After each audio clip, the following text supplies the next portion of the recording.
Recently, I read the newest Hunger Games book, and with that, I also decided to watch the main trilogy again.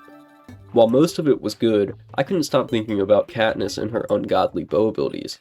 For instance, she shoots an aircraft out of the sky with a bow. While I think these skills are amazing, I can't help but think about my personal GOAT, or guide of all time, the guide from Terraria. I don't think it would be a huge stretch to say he could easily take Katniss's place. Not only that, but I believe almost every NPC from Terraria could. And that gave me the question we will be discussing today. Which Terraria NPCs could survive the Hunger Games? Before we actually start discussing the NPCs, we need to first look at the question in a little more depth. For example, there are 75 different Hunger Game arenas. The arena we will say they are participating in is the 74th arena, or the one from the first movie and book. This is because it is the simplest look at an arena we were given.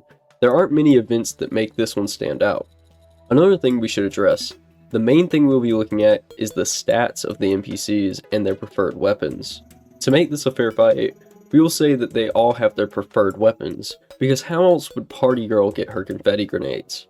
Finally, the last thing before the analysis truly starts, there are 27 NPCs in Terraria, and we will be analyzing all of them to their full potential, meaning this is going to be a much longer analysis than my other ones. So sit tight and strap in your seatbelts. With this being said, let's get started. I will be going over all of the NPCs in Terraria, starting with our one and only, the Guide. The main thing we want to look at here is his bow skills, which we can confidently say are better than the average humans. And this mostly has to do with him lacking basic human emotions, like fear. See, when we look at most of the NPCs in Terraria, they don't actually run away from the fight entirely. They may move a little further away to adjust their aim, but they would rather stand their ground and fight, meaning they lack the flight part of the fight or flight mindset. This makes him a much more menacing foe, but also an easier one to kill. Now, looking at his weapon, it's just a wooden bow. This isn't exactly a good sign for the Guide, considering most other weapons in the cornucopia are made from much stronger and more durable resources. For example, we know that Katniss's bow was a Hoyt buffalo, which is much more durable and reliable.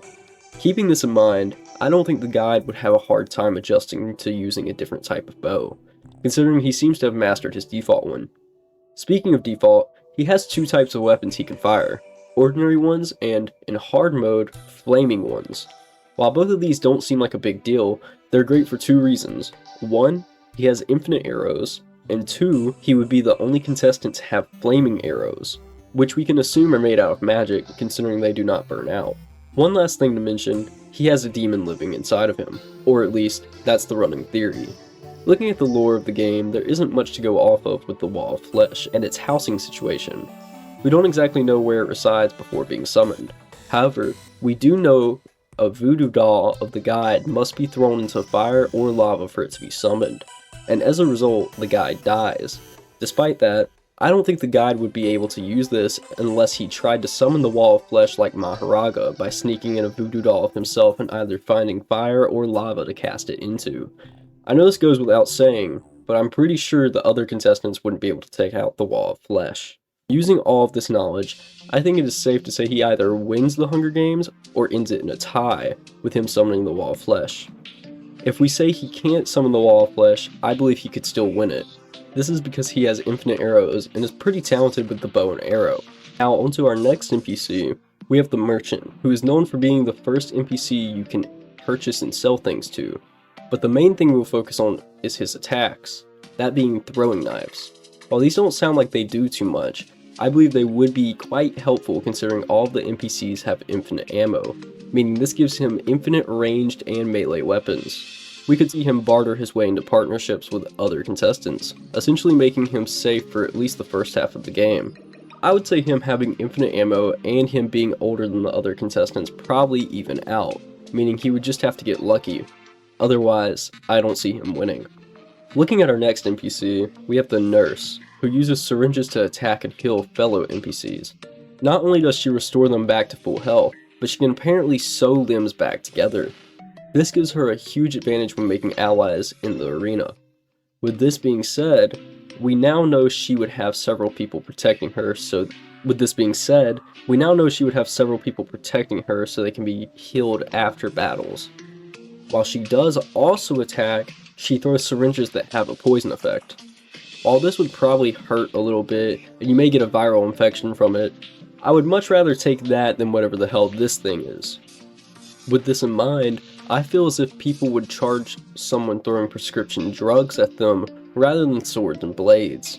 Using all of this knowledge, I believe she would make it pretty far with her allies, but at the same time, I doubt she would win it all on account of her biggest strength being allies. And you cannot win the games with more than one person alive, meaning she would probably be betrayed.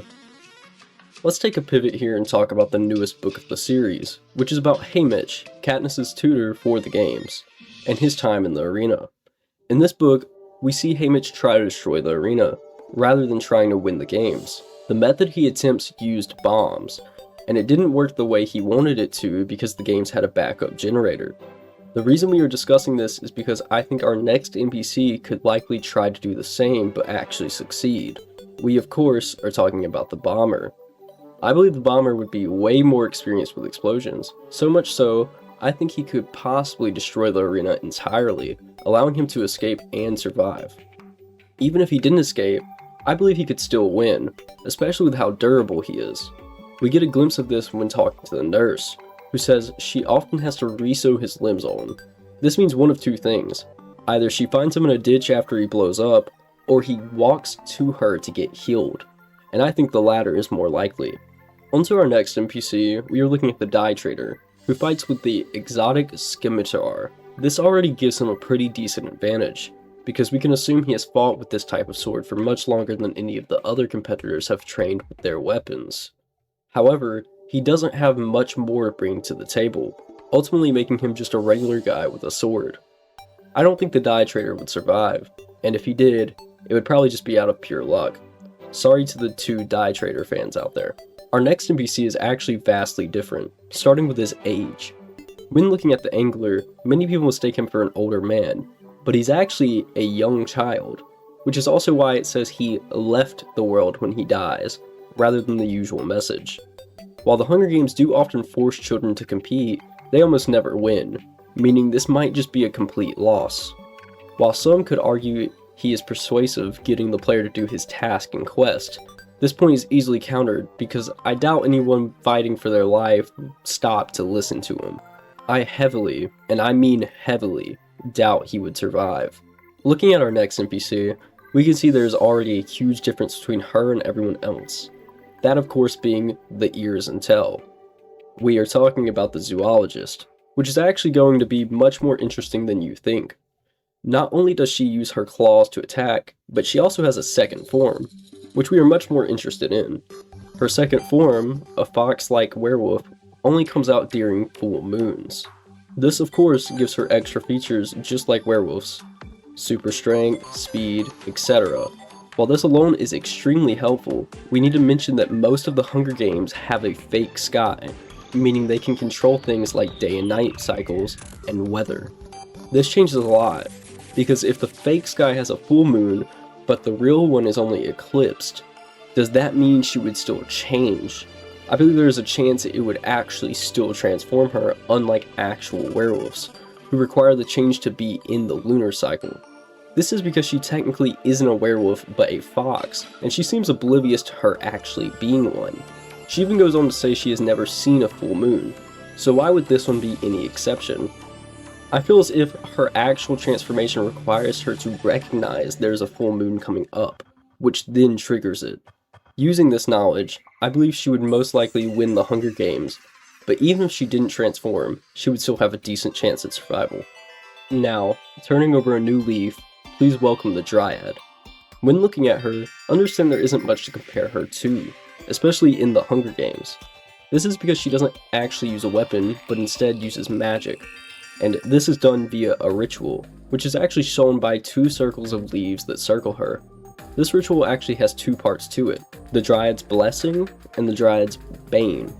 Both of these are given to other people inside of the spell's radius, either giving them a buff or a debuff, depending on who the Dryad views as an ally. With this in mind, we could see the Dryad be in the same situation as the nurse. healing other contestants and buffing them while giving debuffs to enemies.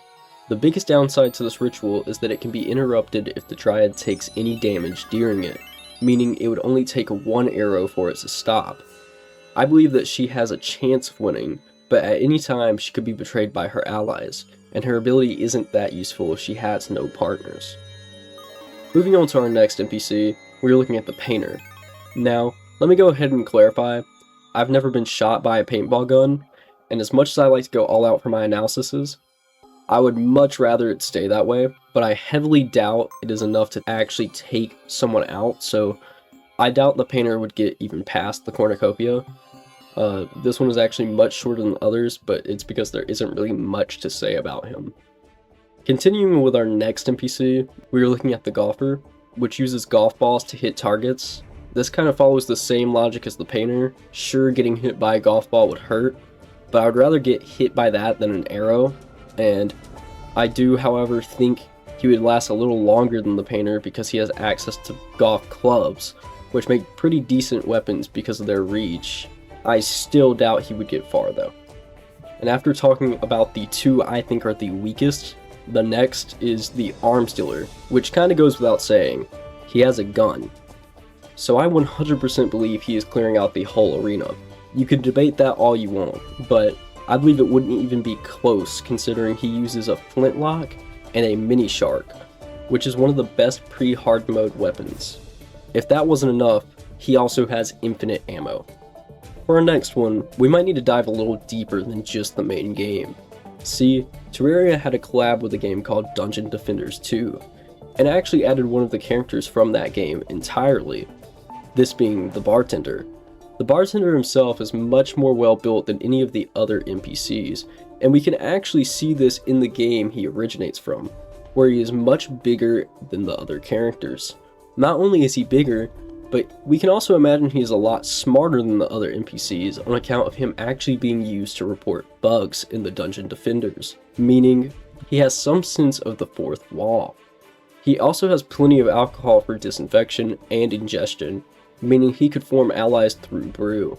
While his main method of attack is just throwing L, I believe he would make it pretty far into the game. This next NPC really resonates with me because I got a haircut recently.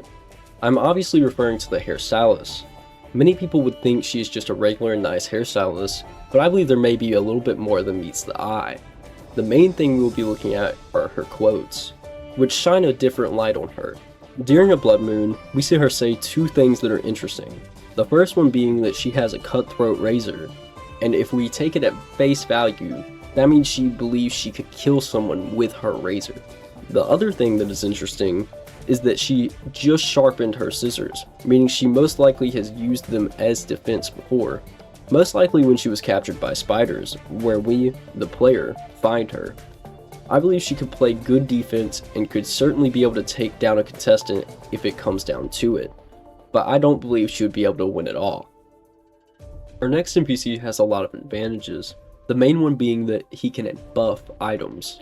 We of course are talking about the Goblin Tinkerer, who has the ability to reforge items to make them stronger or sharper. This alone is a great ability for surviving the games, but he also has spiky balls, or traps, at his disposal. The final thing we should look at is the first item in his shop, the rocket boots.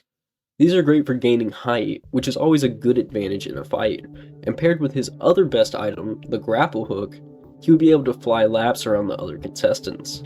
I believe this alone gives him the ability to win, because mobility is a huge factor in deciding the victor. He also is a goblin, but I don't think that gives him any big advantages. The most it would do is make his hitbox a little smaller. Looking at our next NPC, we can draw connections between him and the nurse, that being the witch doctor. When I say they have similarities, I don't mean that they can both heal. Oddly enough, the witch doctor cannot.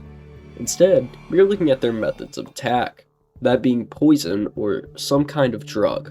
While the nurse throws syringes, the witch doctor actually uses a blowgun, which makes him much more dangerous, especially because he is much more skilled with it. We can draw the conclusion from the fact that many nurses don't practice throwing syringes, while most people who own a blowgun and actually attempt to use it, practice.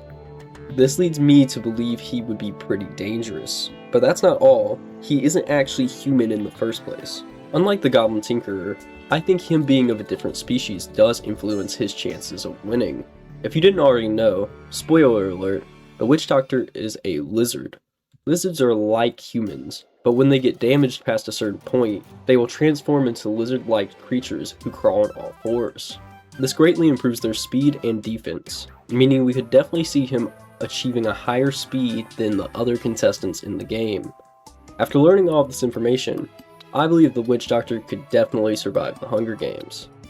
Continuing up the roster, we have the Clothier, which is actually just the Dungeon Guardian, or Skeletron, after being cured from his curse. 3 major things we should look at with this one. For starters, he is dripped out. The other 2 things, which aren't as important, both have to do with his magical aspects, his attacks, and his curse. His method of attack is actually throwing magical fire skulls. This combined with his curse, Skeletron, which while cured, can still be activated, makes him a very strong opponent. This, however, goes back to the point we made prior about the guide, and if it would still be counted as him winning the games if the Wall of Flesh killed every other competitor, since he technically dies in the process. I think even if he doesn't summon Skeletron, he would still be able to snag the victory by just using his regular projectile magic. For these next 2, I'm going to group them together because there isn't much to say about them. These are the Mechanic and the Party Girl, who are both very different, but it's very easy to see if they will win or not. The Mechanic, for example, can only attack with a wrench, which is certainly no match for any of the weapons in the cornucopia. The Party Girl has access to happiness grenades. From what I've seen, they're just normal grenades that explode in confetti. I'm going to say the Mechanic doesn't make it far while the Party Girl takes the cake. We have officially gone over all the normal NPCs, and I assure you, I'm happier than you guys because this is a tongue twister. So, this next section will be exclusively for hard mode NPCs, which are actually much stronger than the base NPCs. So, with that being said, let's take a look at our first hard mode NPC, the Wizard. The main thing we should look at with the Wizard is not exactly his weapon, but what he sells, which happens to be a great secondary weapon, this being the Ice Staff. With his main weapon being the Fire Flower, we could see him use both of these elements to attack competitors, which could help him narrow down the numbers. With this being said, in lore, the Wizard does have dementia. This is actually shown through his dialogue, where he will misname the player depending on what other NPCs are present. With this being said, I think this makes him much less of a threat than the other magic users we've previously talked about. I think there's a chance he could win the Hunger Games, but it would be a very, very narrow one. On to our next NPC, we're looking at my second personal favorite, that being the Tax Collector. One thing that we should take note of is the fact that he is found in Hell, the capital of torture. Knowing that he has been tortured before, we can say that he has a high pain tolerance. And not only that, he can survive much more than the average Joe. While this makes him a much bigger threat, he is also very old. This is shown from his looks, and, of course, him being a reference to Scrooge from A Christmas Carol. This, combined with his weapon, a steel cane, makes him much less formidable than he would be if we de-aged him a little. I believe he wouldn't last long in the games for this reason. Once again, the next NPC isn't actually a human, meaning we need to do a little more digging. We are, of course, talking about the truffle. The truffle is a huge mushroom that produces mushroom spores when threatened. These spores actually float in the air around him, which gives us a good idea of how he would attack. Another thing to note is how less durable he would be compared to the average human. I'm basing this off of how easy it is to decapitate and destroy a mushroom in real life. Using all of this knowledge, I believe it is possible for him to win the games by relying on his spores, but it would be very difficult to beat every competitor with it. The best way he could attempt to win is by poisoning supplies with his spores. For this next segment, we're going to group 3 NPCs together, this being the Steampunker, the Pirate, and the Cyborg, because they all kind of fit into the same category. When looking at their primary attack, we can see that they use firearms, and as I said before, with the Arms Dealer, it's a pretty one-sided battle when one side has ranged weapons and the other has a spear. So using this logic, I think they could definitely win the Hunger Games just by using their primary attack. Our next NPC is the jolliest of them all, that being Santa Claus. In the game, he really just throws Christmas toppers, which doesn't do a lot when your opponent is charging towards you. This turns his chance of victory from a ho ho ho to a ho ho no. And I cannot believe that I actually wrote that in the script. This next NPC is actually close to the angler in age, that being the princess. The princess is actually a child, just like the angler, meaning they would be at more of a disadvantage than other grown NPCs. While this is a disadvantage, I believe they are much stronger than a lot of the other NPCs because of their main attack, which is a magical staff that shoots magical crystals. I think, even with her being younger, she has a much higher chance of survival and winning because she seems to have mastered her magic at such a young age. Before getting to our last NPC, we need to focus on an NPC we actually all forgot about, that being the skeleton merchant. This guy is actually not a human or a goblin, he's actually a skeleton. This is shown through his design, his weapon choice, and the fact other skeletons will not attack him. He attacks other creatures by throwing bones, which I believe is actually his downfall. Not only this, but since he is a skeleton, he literally has no meat on his bones. With all of this being said, I do not believe he would survive the Hunger Games. On to our last NPC, we'll look at my personal favorite, the Traveling Merchant. Unlike the Traveling Merchant from Minecraft, this one actually sells decent stuff. Case in point, the Zappinator. He actually uses two weapons throughout a playthrough, these being the revolver and the pulse bow. I think both of these are much more than enough to take out the average competitor.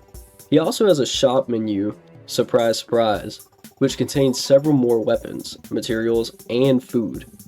With this being said, I believe he would most likely win the games, especially when looking at what he can sell. Looking back on the list, I know I skipped over the town slimes and pets, but considering they don't attack, I believe they would get slimed out. See what I did there? Anyways, my rant about Terraria NPCs and the Hunger Games is over, so thank you guys for watching, and I'll see you next time for another analysis. I'm gonna go lay down.